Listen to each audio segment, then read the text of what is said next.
Salah satu amalan yang saya ingin, selain apa yang saya sampaikan, amalan ini mohon diberikan perhatian lebih banyak. Sederhana, mudah, tapi manfaatnya luar biasa.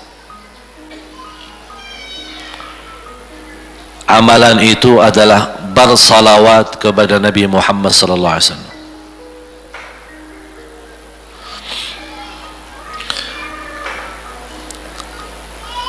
Kali ini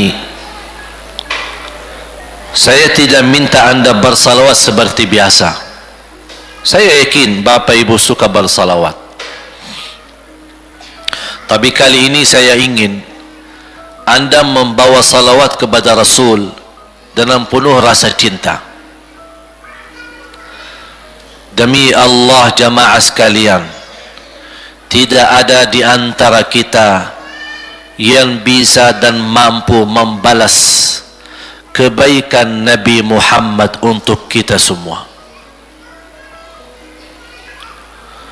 Salawat kepada Nabi Muhammad, satu kali salawat kita dapat 10 kali rahmat. Ini baru satu kali, dapat 10 kali rahmat. Nabi Muhammad menjadi Nabi kebanggaan kita, rahmatan lil alamin, termulia akhlaknya. Yang paling mulia akhlaknya terhadap istrinya, itulah Nabi Muhammad sallallahu alaihi wasallam. Setiap malam saya suka minta maaf sama istri saya. Saya sampaikan, mohon maaf, saya belum mampu menjadi semulia akhlak Nabi Muhammad sallallahu alaihi wasallam.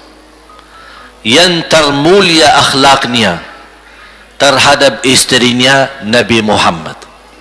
Makanya kata Rasulullah di hadis yang sahih,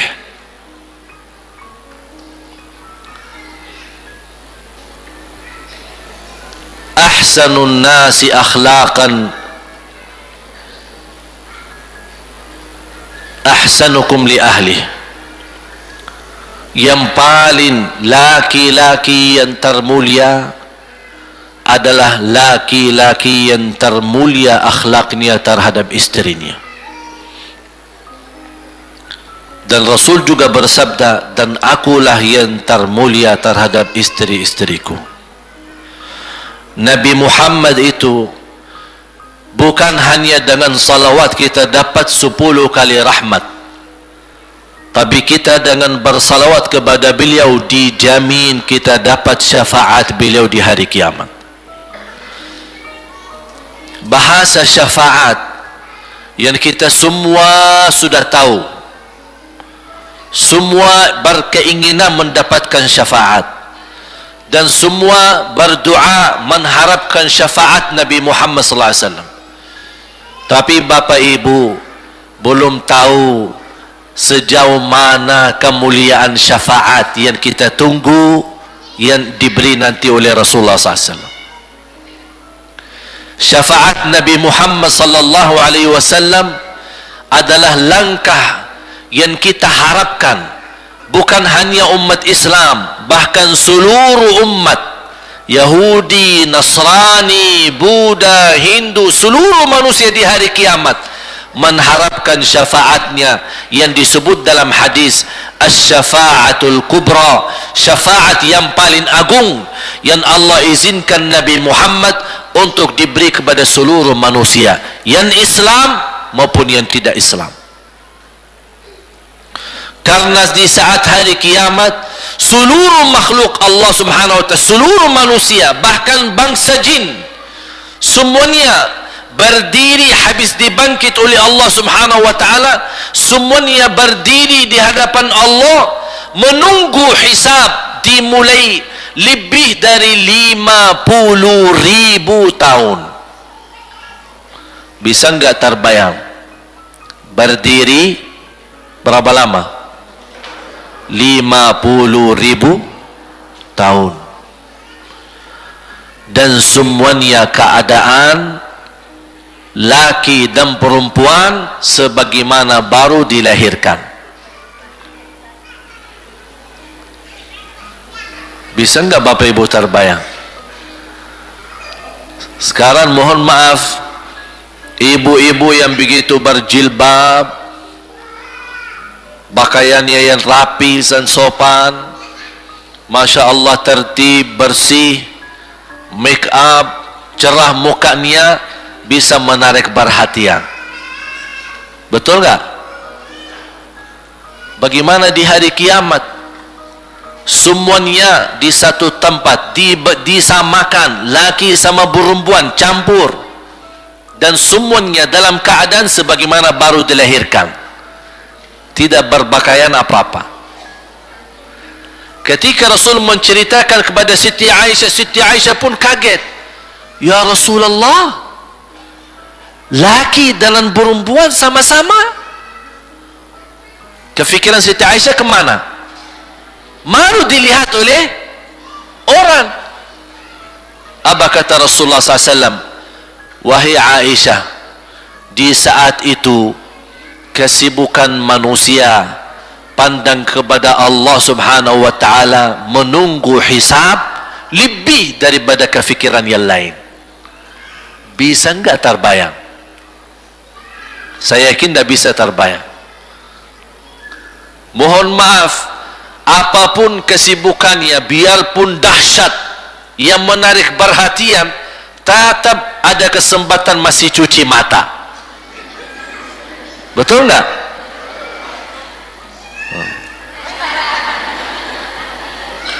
Tapi kalau di hari kiamat, beda keadaannya. Apapun yang saya jelasin, tidak akan mungkin Bapak Ibu bisa bayangkan. Karena itu bukan dahsyat lagi, tapi di luar batas kemampuan kita. Makanya Siti Aisyah sebagai manusia wajar kalau terkejut. Ya Rasulullah, kami dan laki-laki sama-sama. Rasul maklumi fikiran Siti Aisyah sebagaimana memaklumi fikiran kita yang sama.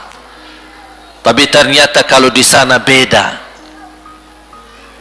Makanya di saat itu belum lagi matahari didekatkan. Disebut dalam hadis mil, 1 mil.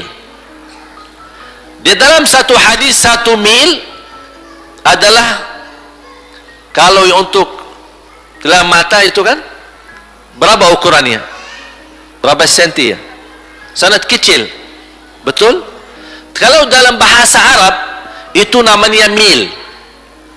Berarti ukuran nanti di hari kiamat kita berdiri 50.000 tahun dan matahari ini dekat seperti ini.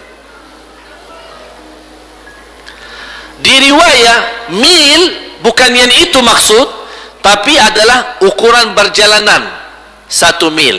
Kira-kira 1 mil cukup jauh? Sama, kurang lebih berapa kilo? 1,5 kilo? Ya, kurang lebih 1,5 kilo. Sekarang jutaan kilometer kita merasa panas. Sudah ada AC, sudah ada kipas, sudah ada ujang, sudah ada ini, tapi merasa begitu panasnya. Itu jutaan kilometer. Bagaimana kalau 1,5 kilo? Makanya Rasul menggambarkan nanti di hari kiamat, yang biasa di dunia kalau kita keringat dari atas ke, kalau di hari kiamat terbalik, keringat kita dari bawah ke atas. Ini tergantung dosa kita. Kata Rasulullah, ada yang keringatnya sampai ke mata kaki, ada yang sampai ke lutut, ada yang sampai ke paha, ada yang sampai ke perutnya, ada yang sampai ke dadahnya, ada yang sampai ke lehernya, bahkan ada yang sampai merasa sudah sesak nafas, ingin melamatkan diri supaya tidak tenggelam di dalam keringatnya sendiri. Dalam keadaan itu 50.000 tahun. Di situ manusia sudah merasa gelisah, sudah cukup merasa tersiksa, semua larinya. Penolong siapa yang bisa menolong kita? Kita minta tolong kepada siapa yang bisa menyampaikan hajat kita kepada Allah supaya mulai hisab? Karena sudah kita tidak kuat lagi. Semuanya larinya kepada Nabi Adam, Nabi Ibrahim, Nabi Nuh, Nabi Musa, Nabi Isa. Semuanya jawab yang sama, nafsi, nafsi, Allahumma sallim, sallim. Ya Allah, selamatkan diriku sendiri. Tak ada yang urus anak, istri, suami, keluarga, apalagi manusia lain. Sama keluarganya saja dia lari. Tak ada. Nafsi, nafsi, diri sendiri, ya Allah selamatkan. Diri sendiri, ya Allah selamatkan. Diri sendiri, ya Allah selamatkan. Nabi Adam jawab begitu. Suruh barangkali Nabi Nuh bisa bantu kalian. Datang kepada Nabi Nuh, nafsi, nafsi, Allahumma sallim, sallim. Datang kepada Nabi Musa, nafsi, nafsi, Allahumma sallim, sallim. Datang ke Nabi Isa, nafsi, nafsi, Allahumma sallim, sallim. Sampai terakhir Nabi Isa berkata, ada satu, saya rasa dan yakin dialah yang bisa memberi bantuan. Dia tunjukkan, itu dia, namanya Muhammad sallallahu alaihi wasallam. Bayangkan semua manusia ini ada sekarang yang masih hidup berapa miliar, kita tidak bisa dihitung berapa jumlah penduduk bumi. Bayangkan dengan umat terdahulu semua dikumpulkan dan semua menarah satu arah kepada Nabi Muhammad, minta tolong, ya Rasulullah, ya Muhammad, ya Habiballah, tolong syafaatkan. Barangkali dengan bantuanmu, doamu, syafaatmu bisa ini mulai dihisab supaya terselesai siksa yang kita hadapi. Begitu mereka datang, apa jawab Rasulullah SAW? Allahumma sallim, sallim, ummati, ummati. Ya Allah, selamatkan umatku, umatku. Fikirannya umatnya, bukan istrinya, bukan anaknya, bukan orang tuanya, bukan siap, umatnya. Umatnya dia fikirkan. Kemudian dia sujud di hadapan Allah Subhanahu wa taala. Kata Rasulullah, di saat itu aku bersujud, Allah gerakkan lidahku untuk memuji Allah dengan kata-kata pujian yang tidak pernah makhluk pun sebelumnya sebutkan pujian itu. Artinya pujian yang Allah anugerahkan untuk Nabi Muhammad sebelumnya tidak ada satu makhluk pun yang bisa mengucapkan, hanya Nabi Muhammad, dan hanya di saat dia sujud di hadapan Allah di hari kiamat. Allah biarkan beberapa lama, habis itu Allah berkata, ya Muhammad, irfa' ra'sak wasal tu'ta washfa' tushaffa'. Ya Muhammad, angkatlah kepalamu dan silahkan minta apapun, aku berikan. Silahkan beri syafaat kepada siapapun, aku terima syafaatmu. Langsung dia berkata, ya Allah, kasihan manusia, mohon segera dihisab. Baru mulai dihisab, turun kitab-kitab. Ada yang mengambil kitabnya dengan tangan yang kanan, itulah bahagia. Ada yang mengambil kitabnya dengan tangan kiri, dia berusaha sembunyikan tangan kirinya karena dia malu kalau kitabnya diterima dengan tangan kiri. Dia sembunyikan tangannya yang kiri ke belakang, larinya buku amalannya ke belakang dan langsung nempel di tangannya. Tak ada yang bisa lari di hari itu. Semua amalan, buku amalannya dibuka oleh Allah, dan akan Allah mulai menghisabkan kita satu persatu.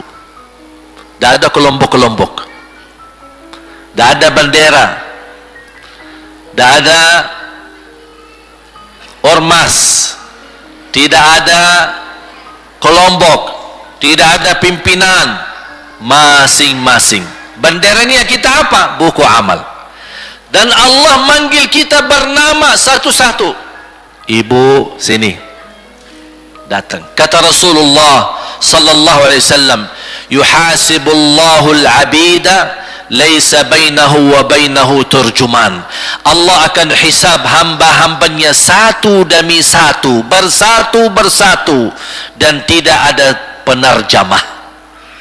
Jadi tidak bagi terjemah, translate. Ya Allah, saya tidak mengerti bahasa Arab, saya tidak mengerti bahasa, ya Allah, gimana ini, saya butuh translate atau acara supaya bisa bantu saya lulus dari hukum. Tidak ada. Yang hakim Allah, keputusannya Allah, yang menentukan Allah, mahkamah yang dikuasai Allah, hamba di hadapan Allah, saksi semua, tangan saksi, mata saksi, lidah saksi, kaki saksi, buku amal saksi, malaikat saksi. Bagaimana kita mau lari? Ditanya oleh Allah, hei hambaku, ingat enggak di malam itu, di tempat itu, kamu berlakukan dosa itu?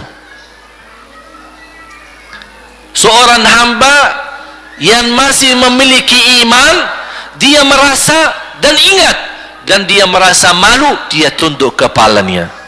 Kata Allah, malu ya, malu. Tunduk, ya malu ya Allah, malu.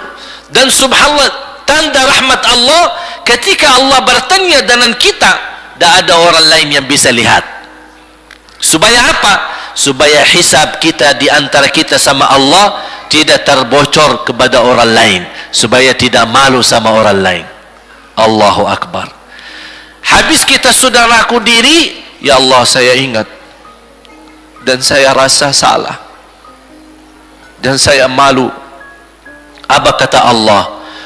Waktu itu kamu lakukan dosa itu, aku tutupi. Aku tutupi. Tidak ada yang tahu.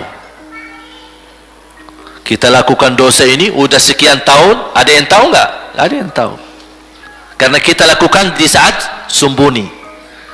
Kata Allah, di saat itu kamu lakukan dan kamu tahu itu dosa, tapi aku tutupi supaya kamu jangan menjadi malu di depan keluarga atau di depan sahabat.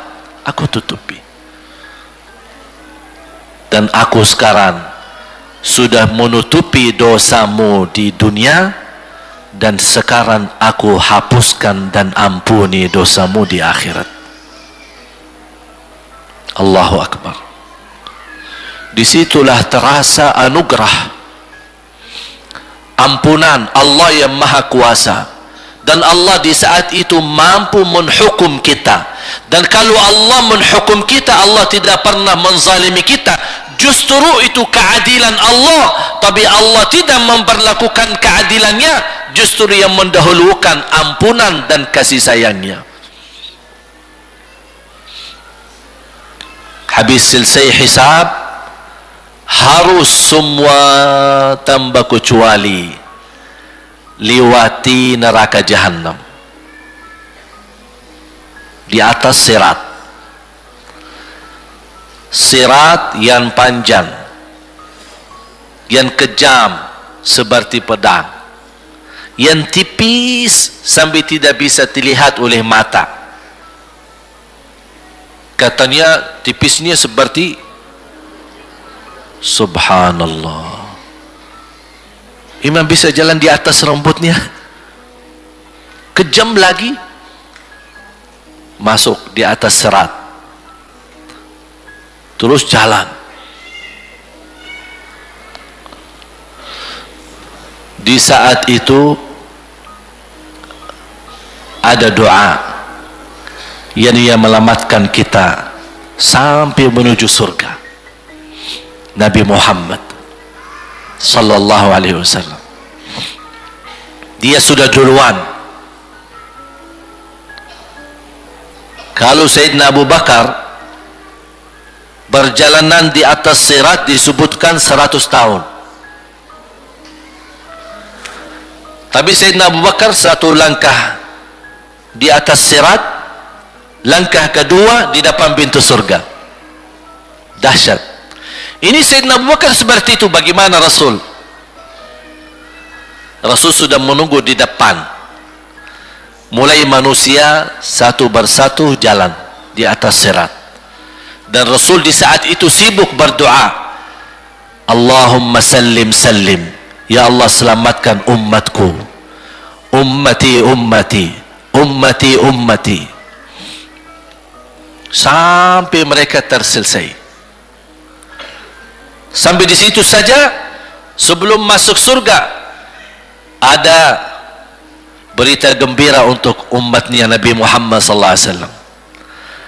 Tidak boleh ada yang masuk surga, harus berjumpa dengan beliau dulu, pertama muka, dan disediain minum yang disebut air Al-Kautsar, dan di situ banyak gelas.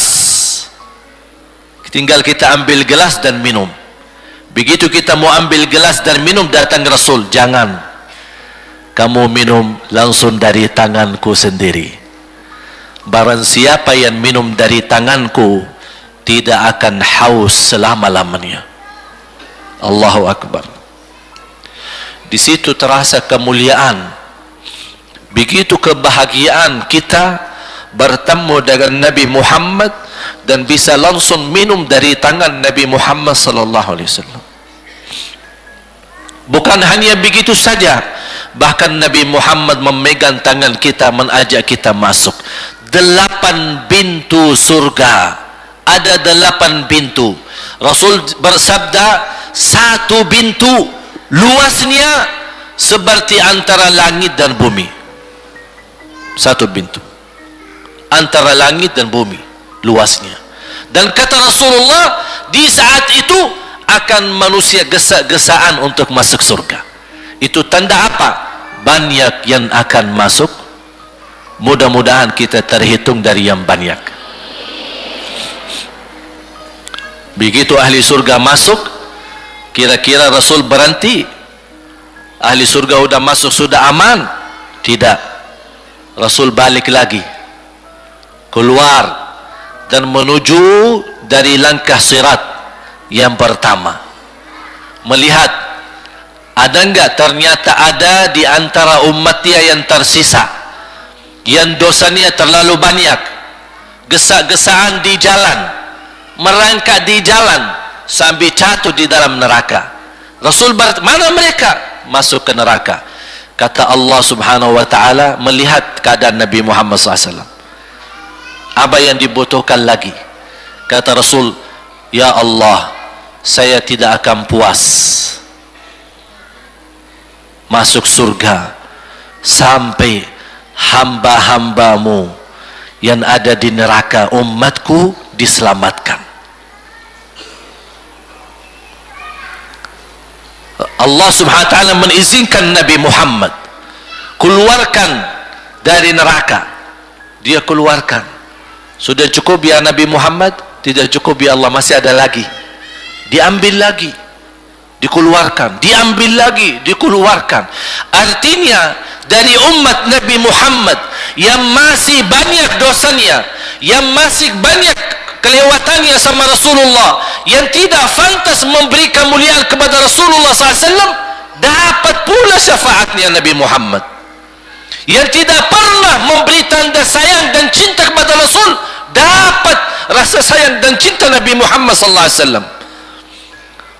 Sampai kata malaikat Jibril, demi Allah saya melihat Nabi Muhammad mengambil manusia dari neraka Jahannam, diselamatkan dari siksa dan membawa mereka ke surga. Kata malaikat Jibril, sampai aku kira tidak ada lagi yang tersisa di neraka Jahannam, saking banyaknya yang dikeluarkan oleh Rasul. Itu syafaat Rasul sallallahu alaihi wasallam. Oleh karena itu jamaah sekalian, ini yang saya ceritakan. Saya mohon kalau anda lagi bersalawat, ingat itu semua. Nabi Muhammad bukan Nabi yang biasa. Nabi Muhammad adalah Nabi yang penolong kita nanti di hari kiamat. Seandainya kita masuk neraka Jahannam, masih ada harapan kita dapat syafaat Nabi Muhammad SAW. Jadi sejauh mana kita bisa mencintai beliau, sejauh mana kita minat mempelajari kehidupan beliau, sejauh mana kita mengenal sunnah-sunnah beliau.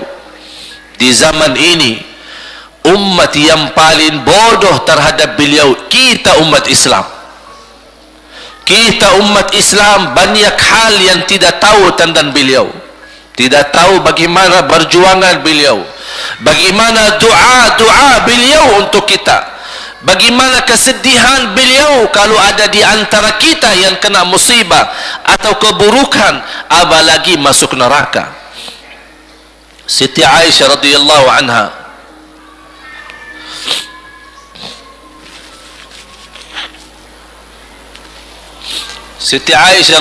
anha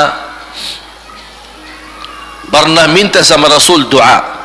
Ya Rasulullah, tolong doakan saya. Rasul mendoakan, Allahumma ighfir li Aisyah ma taqaddama min dhanbiha wa ma ta'akhkhar, ma qaddamat wa ma akharat, wa ma asarrat wa ma a'lanat. Ya Allah, ampunilah dosa-dosa istriku Aisyah, dosa yang lama, dosa yang baru, dosa yang terang-terangan maupun dosa yang tersembunyi. Siti Aisyah mengaminkan doa Nabi Muhammad dan menangis dan bangga dan senang. Saking senangnya, saking bahagianya, dia tertawa sambil Rasul melihat Siti Aisyah. Senang wahai Aisyah? Apakah kamu senang dengan doaku? Kata Siti Aisyah, bagaimana aku tidak senang? Aku justru merasa bahagia dengan doamu untukku ya Rasulullah. Apa kata Rasul? Ketahuilah wahai Aisyah, ketahuilah doaku yang baru ini untukmu, itulah selalu doaku untuk umatku di setiap salat. Itu doa Nabi kita buat kita. Setiap beliau salat mendoakan kita, ya Allah, ampuni dosa umatku, dosa yang lama, dosa yang baru, dosa yang sembunyi, dosa yang terang-terangan. Setiap salat itu doa Nabi kita, Nabi Muhammad SAW untuk kita semua. Apa yang diminta oleh Rasul? Rasul tidak minta banyak dari kita. Salah satu yang diminta oleh Rasul dan memohon, satu itu berbanyak, itu satu-satunya yang Rasul minta banyak. Selain itu Rasul tidak pernah minta banyak. Satu-satunya Rasul minta banyak. Apa? Salawatlah kepadaku, berbanyaklah salawat kepadaku. Mengapa Rasul minta berbanyaklah salawat kepadaku? Kenapa tidak minta amalan yang lain untuk dibanyakkan salawat atau amalan yang lain? Mengapa hanya salawat? Rasul berpesan berbanyaklah salawat kepadaku, karena Rasul tahu dengan kita berbanyak salawat kita akan dijamin dapat syafaat beliau, dan itulah beliau yang diinginkan. Bukan hanya dapat syafaat, bahkan Rasul sendiri bersabda, aqrabukum minni majlisan yaumal qiyamah, yang paling dekat kepadaku hari kiamat, yang paling banyak salawat kepadaku. Bahkan berita gembira bagi seorang hamba umat Nabi Muhammad SAW, akthiru alayya minas salati yaumal jumu'ati wa laylataha fa inna salatakum tablughuni haitsu kuntum. Ini keistimewaan khusus, kelebihan, amalan yang utama, bahkan yang terutama di hari Jumaat dan di malam Jumaat, fokus hanya bersalawat kepada Rasul. Mengapa? Karena Rasul yang berpesan, Rasul yang minta.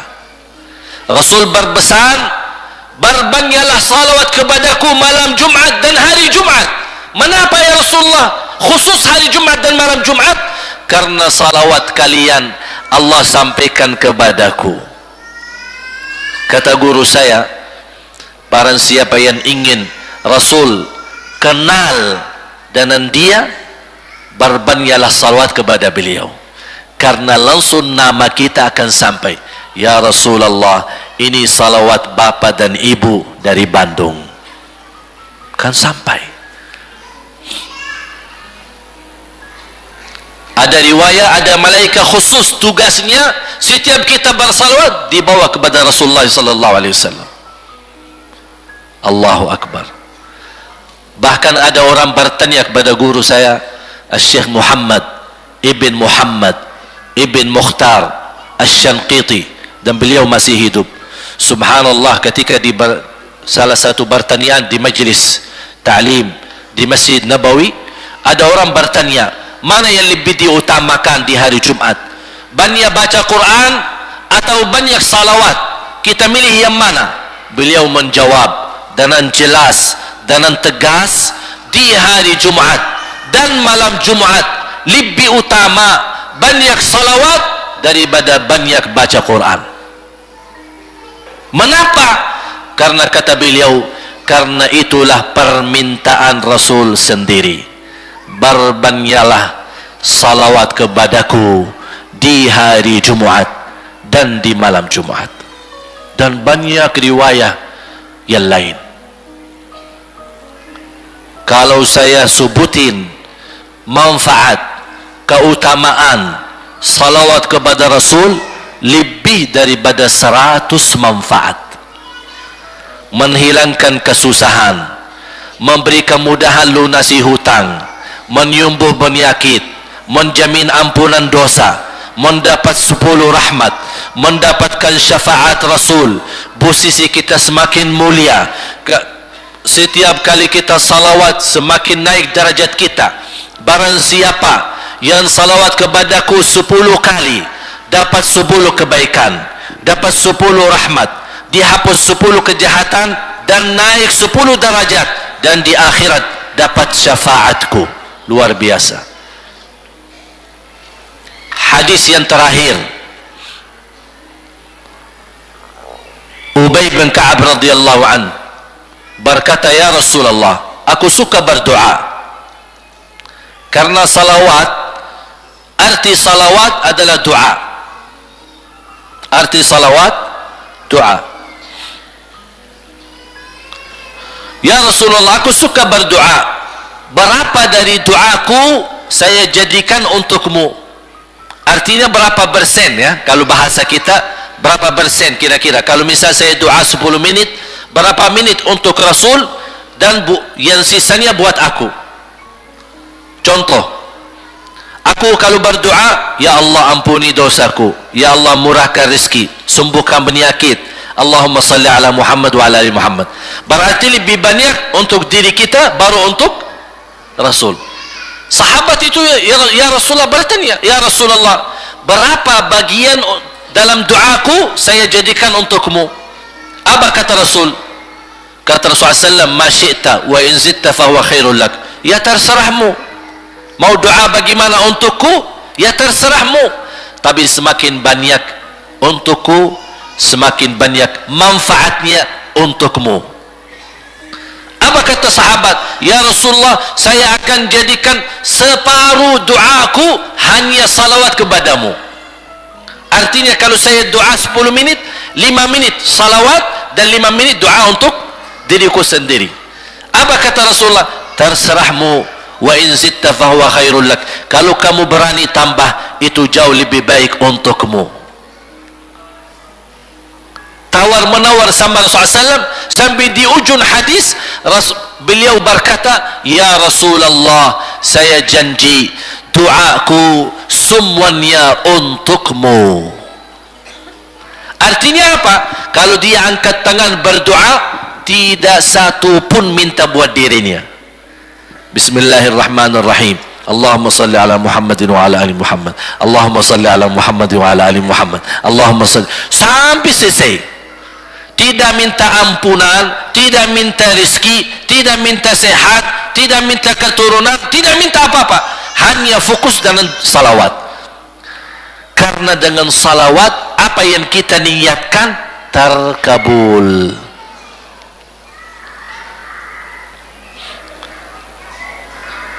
Saya dapat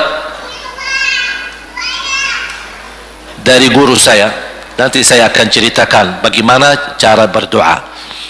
Kata sahabat, ya Rasulullah, saya akan jadikan doaku hanya salawat kepadamu. Apa jawab Rasulullah SAW? Idzan taf'al yukfa hammuk wa yughfaru dzambuk wa tuqda hajatuk. Kalau kamu lakukan hanya doamu hanya salawat kepadaku, akan dihilangkan segala kesusahan, diampuni segala dosa, dan dikabulkan segala hajat. Kata ulama, apa yang diharapkan oleh manusia? Hidup di dunia tambah susah dan hidup di akhirat tambah dosa. Betul? Itulah kita dapat dengan salawat kepada Nabi Muhammad SAW. Berdoa, ketika anda berdoa, contohnya seperti ini. Setiap anda berdoa, biasa mulai dalam bismillah dan memuji Allah Subhanahu wa taala. Cukup satu kata memuji Allah dalam segala pujian, alhamdulillahirabbil alamin. Segala puji bagi Allah. Ini mewakili semua pujian yang lain. Asmaul husna, segala sifat agung, segala kemuliaan diwakili oleh satu kata, alhamdulillahirabbil alamin. Kata sederhana, kata tidak terlalu panjang, tapi maknanya sangat luas. Oleh karena itu boleh diulangi berkali-kali, alhamdulillahirabbil alamin, alhamdulillah, sampai benar-benar merasa di hati. Karena ini ucapan mewakili segala pujian yang kita ingin sampaikan kepada Allah. Karena ada pujian yang kita ingat, ada pujian kata-kata yang kita tidak hafal, dan alhamdulillahirabbil alamin mewakili segala pujian kepada Allah Subhanahu wa taala. Kemudian bersalawat, Allahumma salli ala Muhammadin wa ala ali Muhammad kama sallaita ala Ibrahim wa ala ali Ibrahim innaka Hamidum Majid. Silakan doa, ya Allah ampunilah dosaku. Allahumma salli ala Muhammadin wa ala ali Muhammad. Ya Allah sembuhkan penyakitku. Allahumma salli ala Muhammadin wa ala ali Muhammad. Ya Allah berikan kepada aku anak yang salih salihah. Allahumma salli ala Muhammadin wa ala ali Muhammad. Jadi setiap langkah doa diawali dan diakhiri salawat. Faham? Subhanallah, wallahi dahsyat. Saya tidak bisa cerita apa lagi. Mau cerita apa lagi? Wallahi dahsyat. Saya tidak pernah istiqamah mengamalkan doa seperti ini. Alhamdulillah selalu terkabul. Bahkan nyata Allah kasih, udah selesai. Wallahi jamaah sekalian, salawat kepada Nabi Muhammad bukan budaya, bukan kebiasaan, tapi amalan yang sangat manfaat buat keselamatan kita, kebahagiaan kita di dunia maupun di akhirat. Bahkan keselamatan buat anak kita, salawat kepada Nabi Muhammad SAW. Terakhir sekali lagi, ketika anda bersalawat, apa yang saya cerita tadi tolong dihadirkan dalam fikiran. Siapa Nabi Muhammad itu? Nabi Muhammad penolong kita di hari kiamat. Nabi Muhammad yang membawa syafaat untuk kita. Nabi Muhammad yang menunggu kita di surga. Nabi Muhammad yang membela kita di saat kita berdiri di hadapan Allah. Nabi Muhammad yang akan membantu mendoakan kita saat jalan di atas sirat. Nabi Muhammad yang mendampingi kita nanti ketika kita minum dari air Al-Kautsar. Nabi Muhammad yang menemani kita masuk ke dalam surga. Nabi Muhammad yang tidak pernah lupa sama kita. Makanya ketika anda bersalawat dan membawa perasaan dan membawa penghayatan ini, insyaallah jemaah sekalian akan terasa, ya Allah ternyata indahnya salawat kepada Rasul. Karena sudah kontak di hati. Apalagi kalau anda begitu salawat dan salam, Rasul jawab. Rasul jawab kita. Waalaikumsalam ibu. Tapi cuma kita tidak dengar. Dia dengar salawat kita, dia dengar salam kita, tapi kita tidak mendengar jawab beliau. Allahu Akbar. Wallahi kalau bisa kita rasakan, wallahi ibu bapak akan sendiri menangis tanpa merasa. Sendiri, kok tiba-tiba nangis, kok tiba-tiba kok tidak bisa tahan diri. Karena Nabi Muhammad itulah yang semestinya sudah menguasai hati kita, sudah ada di hati kita, sudah mempenuhi rasa cinta di dalam hati kita. Makanya kata Rasulullah, tidak sempurna iman seorang sampai dia mencintaiku lebih dari ibunya, lebih dari bapaknya, lebih dari anaknya, lebih dari hartanya, bahkan lebih dari dirinya sendiri. Baru sempurna imannya. Bagaimana kita bisa mencapai kesempurnaan iman seperti ini? InsyaAllah dengan bersalawat, dengan membawa perasaan, membawa kehadiran cerita-cerita yang sama-sama kita belajari, baru akan terasa di dalam hati posisi Nabi Muhammad akan semakin besar, semakin mulia di hati kita. InsyaAllah semakin mulia di hati kita, InsyaAllah akan semakin semangat beribadah, semakin semangat mendekati, semakin semangat mempelajari, dan semakin insyaAllah menjadi baik di mata Allah, dan insyaAllah baik di mata manusia.